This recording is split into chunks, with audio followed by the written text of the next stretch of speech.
Good morning and welcome, Patriot Radio News Hour. Joe and Jason on this Monday. I hope you guys had a wonderful weekend. The weather here in the Valley, unseasonably cool. Yeah, it's actually been pretty nice. My AC units decided to quit.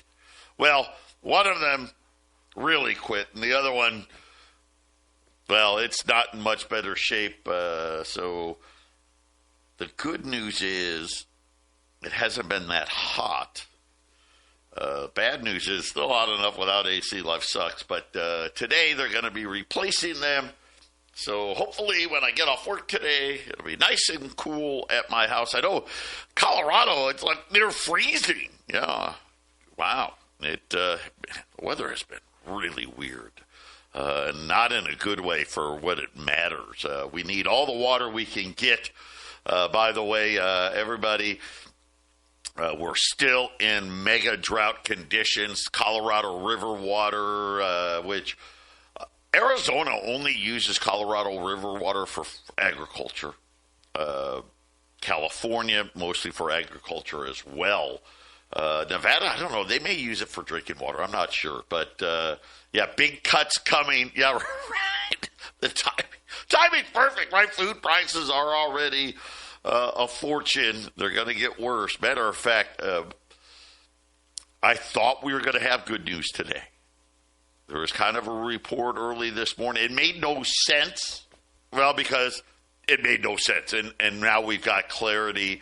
It's not great. 800-951-0592. That's our toll-free number. Gold and silver, right? The physical delivery of gold and silver. It is what we do. Prices are going to be very advantageous here for a little while. So make sure every time we see this happening, dip your toe in, scoop up as much as you can. But before we get to the news about what we were hoping was going to happen and then what ended up happening, a couple of things. And we'll put this out there every day, but all of us Texit and Iskander people out there, we'll start with Iskander. It will go live tomorrow on Bitmart. So the Iskander tokens, for those of you that are in, will start trading tomorrow night. When it comes to Texit coin, we have the West Coast tour coming up. We will be in northern Colorado. I say we, but Texit will be in northern Colorado June the 5th.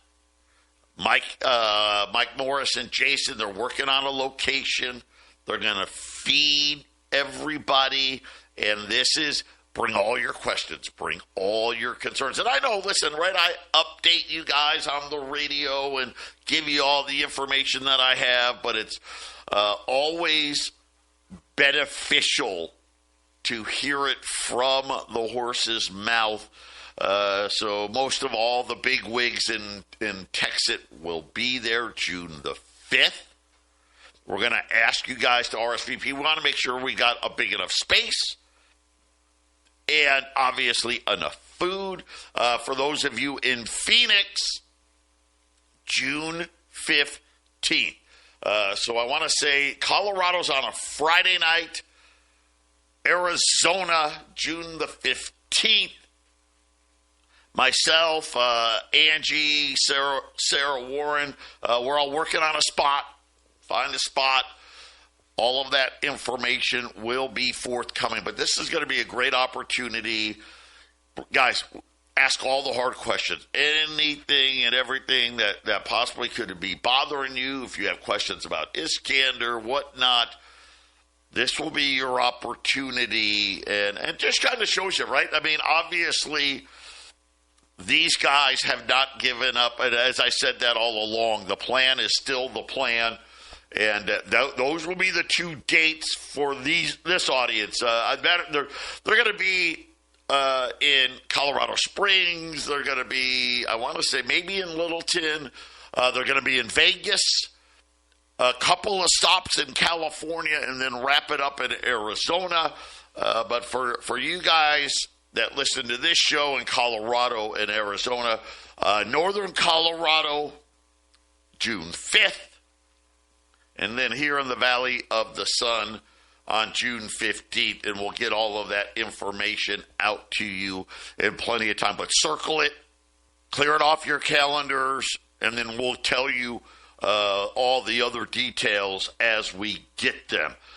We did get some economic data out of China. It was not good. Matter of fact, it was stunningly bad.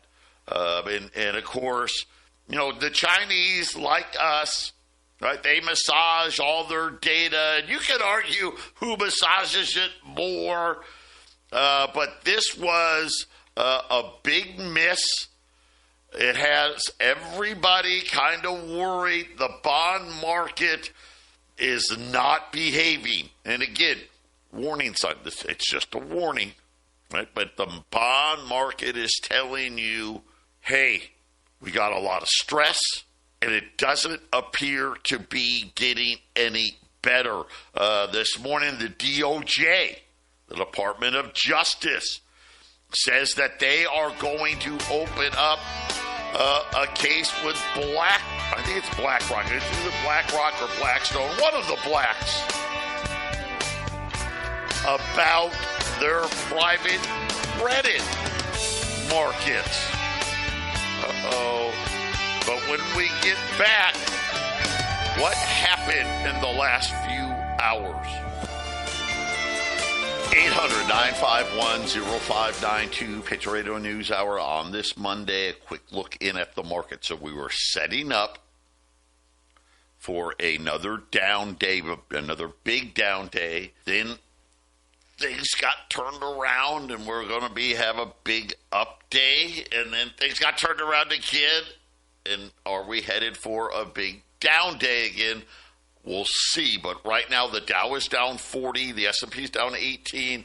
The Nasdaq's down 150. The 10-year note 460 and rising. So it got up to 463, got down to 457. Now it's back here again. The Japanese yen, their 30-year note, an all-time record high. And again, right, we're like going back to 07 and our 30-year note. We know about the issues in the UK as all of this continues to play out here. Crude oil, which has been up, and then it's been down, and then it's been up. It is back up again. Right now, crude oil, you're looking at like $107, $108 for NYMEX. Brent's 111. Again, everything has followed the same path. They were down, then they were up. Now they're back down. Gold is just up less. Well, now gold, there you go. Back to even. 45.41. Silver, the only thing still up right now. $67.47, up 62 cents. So what the heck happened?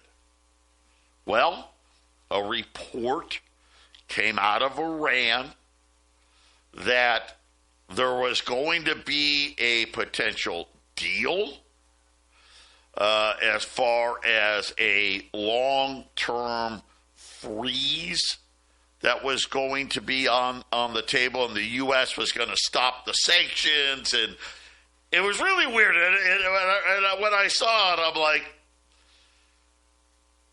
this doesn't make any sense. The headline was U.S. lifting oil sanctions during a negotiation period, according to the Iranian news agency. So that's what got everybody back excited. And then people are like, hey, is this like real? And apparently within a couple of hours, none of that happened to be, in fact, the case. A matter of fact, the Iranians once again, now this is where they've been, and this is just me. This will not change, period, unless we decide to go into Iran. That's where I'm at. And what am I talking about? They are not going to get rid of their nuclear program. A matter of fact, the Iranian government has come out and said, and I quote, this was about, 25, 30 minutes ago. Iran, under no circumstance, will engage in new nuclear negotiations for an end to the war. So in other words, hey, if part of your, rules is we got to give up our nuclear program for the war to end, the war's not ending. The war is not going to end. We will not abandon our nuclear program. All frozen Iranian assets must be returned to the Iranian people. And paper promises are of no use. So Iran just basically first said there's going to be a deal, and then apparently Donald Trump read the first line, threw it in the garbage, and they're saying that these are our demands, and we're not going to budge from them. You give us relieve all the sanctions. You leave the Strait of Hormuz. You essentially return all monies. They're still asking for war reparations, and we are not going to negotiate our nuclear program. The president came out and said that, I'm just going to read it to you.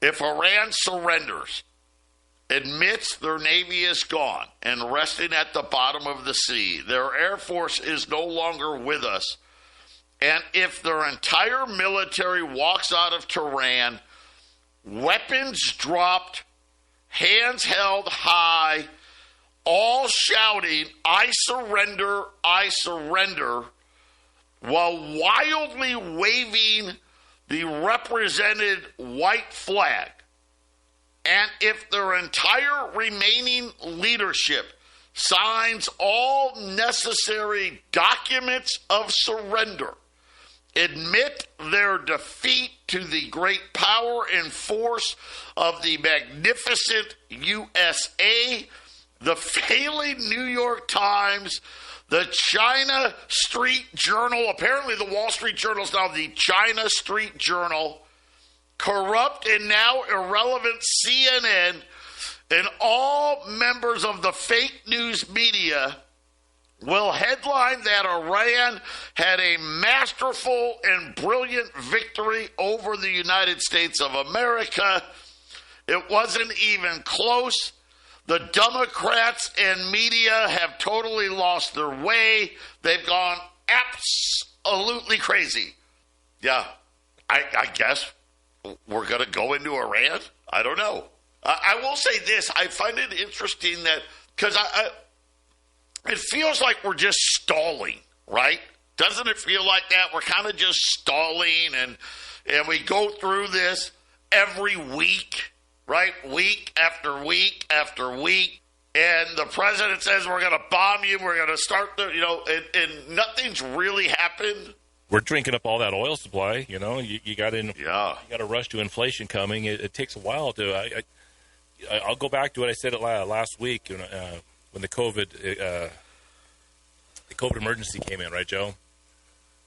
On April 20th, 2020, oil went to negative $37 a barrel. Right? They had to stop that. And in a lot of ways, it seemed like the COVID emergency, what I think it was supposed to be, might have failed because they weren't economically ready for the backlash of that shutdown they caused. And so I think this is the second version. I think it might be that the COVID shutdown was in preparations of an Iran war. What would that look like? And Joe, they figured out what they figured out.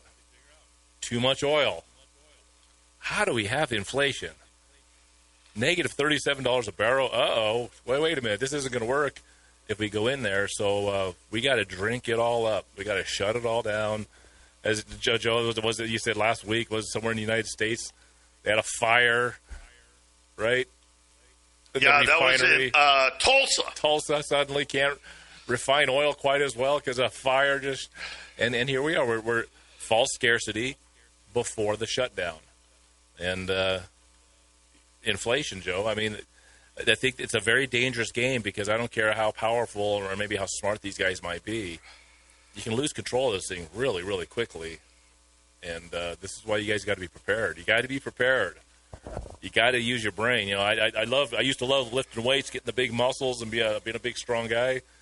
But man, if you don't use your brain and figure things out, Joe, and stop being programmed to, stop being talked to, stop drooling in front of your television, your smartphone as they just beam in how dumb you're supposed to be. If you don't fight your way out of that, you're going to be scratching your head like, what happened? How many people said that, Joe, that housing crash? What happened? I don't understand. You better figure it out. doesn't help. The older you get, if you haven't figured things out, the worse it gets. So again, there is massive trouble in the bond market. And here's the problem, they actually need rates to go down. Yep. They have to. And Jeff Gunlet's today, and I tell you guys, listen, we got to listen to this guy, right? They don't call him the bond king for no reason, right? This is a guy that grew up in the Soros system. So they, believe me, if anybody knows about bond markets, it's this guy. He came out over the weekend saying, listen, everyone was looking for at least 2 rate cuts this year. It's just not possible, in my view, to cut interest rates when the 2-year Treasury is already 50 basis points higher than the Fed's funds rate. That Kevin Warsh is walking into a role it is going to have a very tough time. Their models suggest that the next print of headline CPI is going to start with the number 4. And there is no indication that it will go lower anytime soon. The market is, now talking about Wall Street, the market is very expensive. It is very speculative. But earnings from a handful of companies continues to blow out to the upside. It is classic fueled speculation fever. He is renewing his warning about private credit. By the way, we just talked to it was BlackRock. The DOJ wants to know how this fund just overnight said everything's worth 20% less. Hey, well, you just realized it now, right? You didn't realize it was down 5%? You didn't realize it was down 10%? Right? Oh, it just happened? There's something about the private credit market that seems that always needs new investors. You know what they call that, right? Well, we get the new investors to pay for the old investors. Yeah. I'm not going to say it, right? I'm not going to say that he says that it's the Ponzi-like environment, but he said it without saying it. Be careful here. When we get back, according to the bullion markets, central banks are buying gold over the counter and not telling anyone. Yes, ma'am. 800-951-0592. Patriot Radio News Hour. Joe and Jason on this Monday. And again, it's been a action-packed Monday that appears that, I don't know, I think we're going to have to go into Iran. That's if we want the nuclear, it looks like that's going to be the situation. And we're in this time now, we're running out of time, right? The oil shortage is here. I mean, weird stuff, too. Like, they're out of ink in Japan. You know, the ink you put on boxes, right? The ink you put on packages and, little ketchup packets even, right? They I don't know, I guess they get it from somewhere in the Middle East and they're like, oh, we're out of it, right? Now we got to, I don't know, go to black and white. During COVID, that was starting to happen in America. It was, if things would have stayed shut down a little more forcefully for a little longer, that was starting to happen. The local water company that I buy water from wasn't getting the ink to print the boxes and stuff for their packaging. So the things that you don't realize, the supply lines can mess up. And I only point that out because it is driving bond yields. Jeff Gunlat says, hey, a 2-year note should never trade 50 basis points and rising, by the way, above what the Fed's funds rate is. Right? And our rate, 3.5 to 3.75. Well, the 2-year note, 4.10? Uh-oh. We've got a problem. The 30-year note, the highest going back to the last time we had a problem in the financial markets, 07. The Japanese 30-year note, the highest ever. And here's the problem. They don't have the reserve currency. See, this is the issue. And today's data out of China, right? We don't talk a lot about the Chinese debt. Their debt's just as bad. And the only reason why China's debt's okay is, well, they grow at 5%. Well, what happens if they only grow at 3%? Uh-oh, that's a problem. What if they actually just grew at 1%? What if they had a recession? Yeah, right. Not even going to recession, right? Just 1%, 2%. No, that would be collapse of these markets. Then Goldman Sachs, over the weekend, said that central banks are increasingly buying gold under the radar. As they talked about traditionally. So when, like, China buys gold or, Poland, whoever it may be is buying gold, there's a way that they buy it, right? They go to London and they let the London vaults know, hey, we're going to buy 2 tons of gold or 5 tons of gold or 10 tons of gold.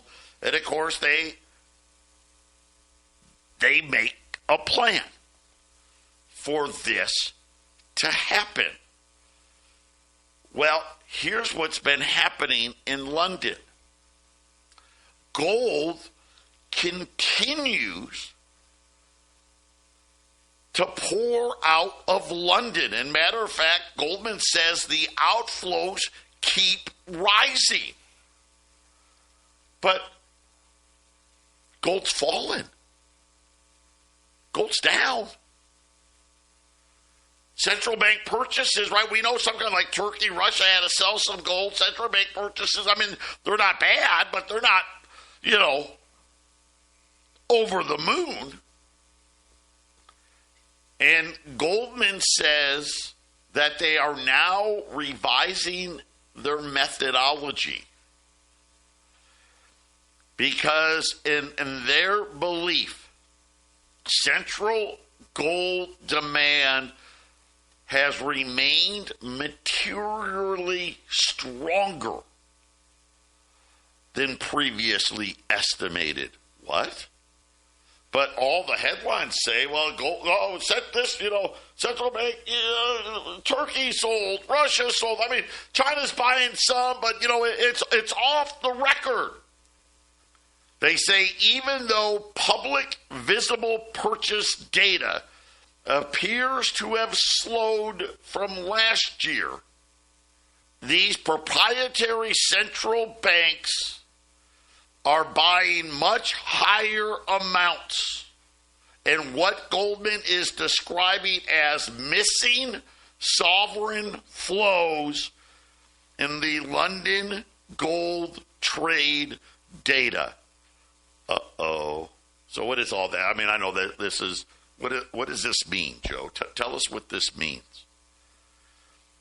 All this means is the central banks are being very quiet. They don't want the world to know we are selling fiat currencies, whether that's the U.S., the euro, the yen, the pound sterling, and of course, obviously in these amounts, it almost has to be dollars. And we're buying gold, but we don't want anybody to know. In other words, we aren't going to tell London. And by the way, all as Goldman Sachs said is we've gone through, right, their sovereign wealth funds. I mean, and they're like, wait a minute, the numbers aren't adding up here. Right? We're looking at everything your bank said, and we have these mystery volumes going to London, but we have nothing coming back, and yet your holdings of fiat money's lower. Doesn't take a rocket scientist, Jason, to figure it out. And again, I'm going to warn you. How do you go bankrupt? It was gradual at first, and then it was all of a sudden. The central banks are getting ready now. Be your own central bank.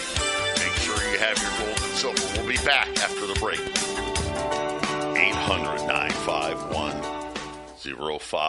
800-951-0592. They're calling it the 800-pound gorilla today. Talking about rates, saying that rates have broken out globally. And remember, we were warning about these, right? The U.S., it was 440. It's now 460. And it did it in like 2 days. The U.K., I said, watch out for 5%. The Japanese yen, remember 160?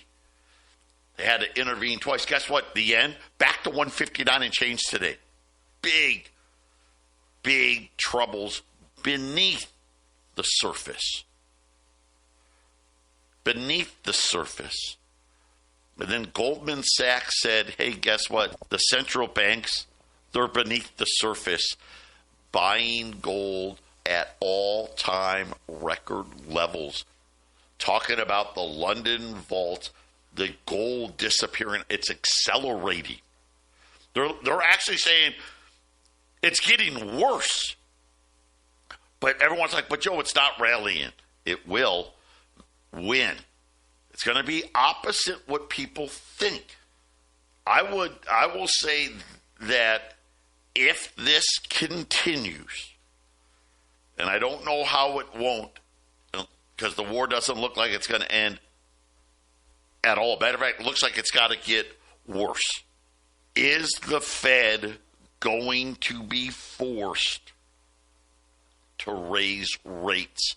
That has been the topic of discussion this morning. If you guys watch CNBC at all, they have been talking about this all morning after the Iranian and the United States kind of traded stories about how this war could possibly end. They're saying that the United States and the rest of the world may be forced into a position to raise rates as early as July. Here's the weird thing. Expect a gold rally on rate hikes. I know that's not how it works. But I think, Jason, we're running into the opposite stuff now. Right? This is it. This is opposite bizarro world. I don't know. I still think I have a hard time believing this. I do. But the bond market may end up forcing the whole entire world's hand. They may force their hand and force rate hikes at the same. Could you imagine? We're already in stagflation. I mean, come on. We are. We know we are. Look at Jeff Gundlach is already telling you the next CPI print. He already told us it's going to be in the fours. Yeah, it's going to keep going.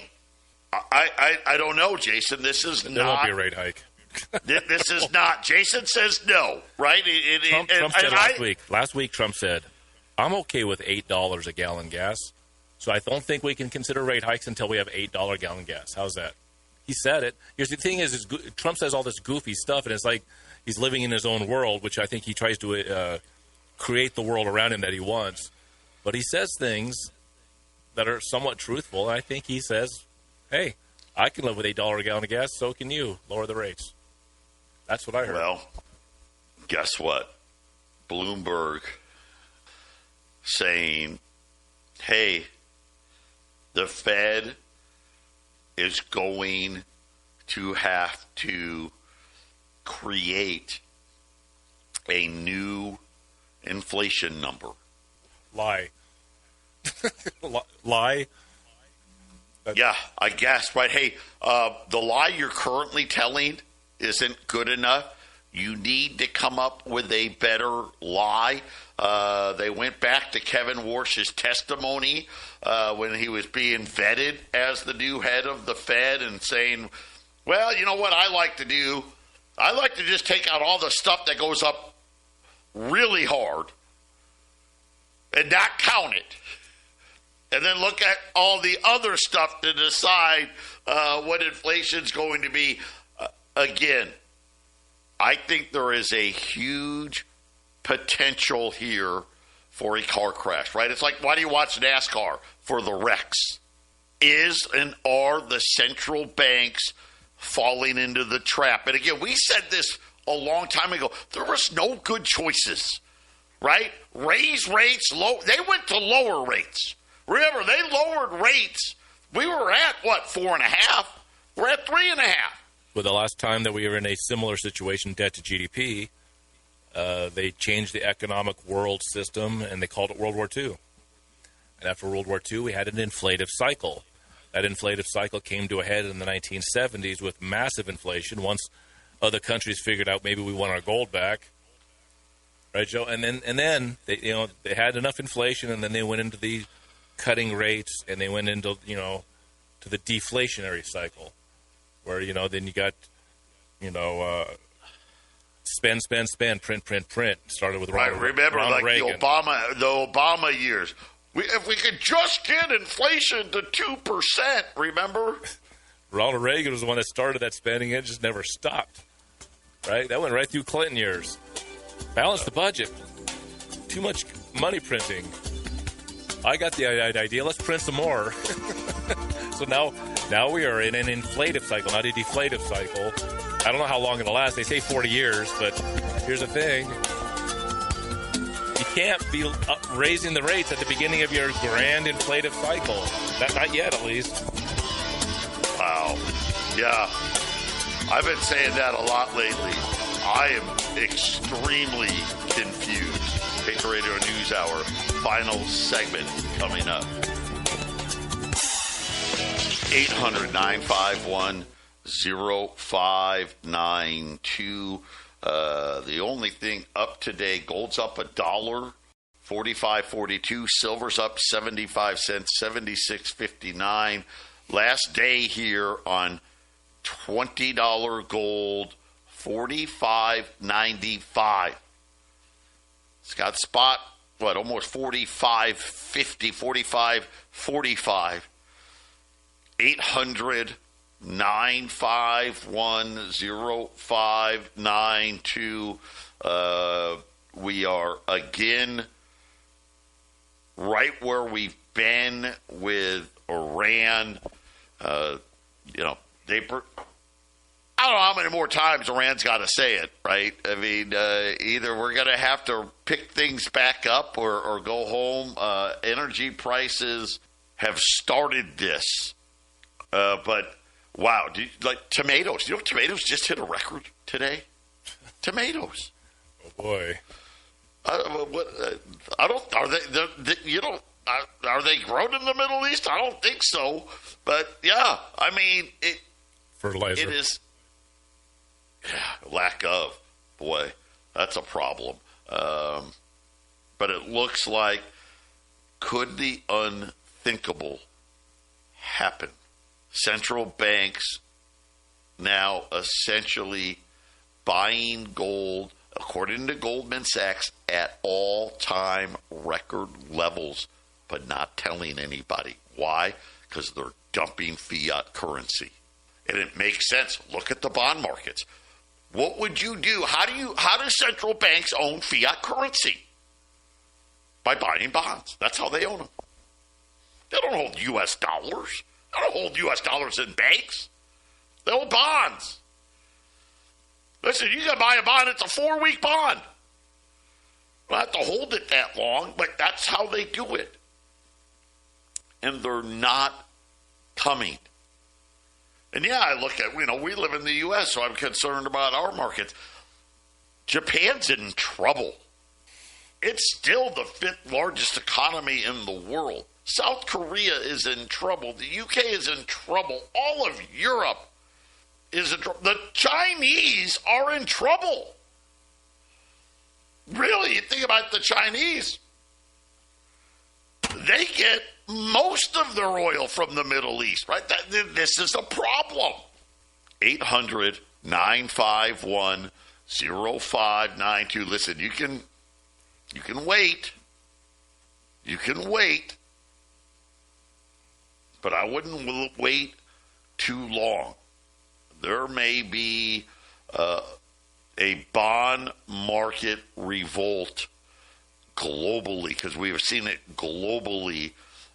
Everybody's pushing either all-time highs or, hey, we haven't had rates this high going back to the financial crisis. You got to remember, really, since what? I guess, let's call it the dot-com bubble. Rates don't go above 5%. They don't. Why? Well, because everyone's borrowed so much money now, they can't afford 5%. 800-951-0592.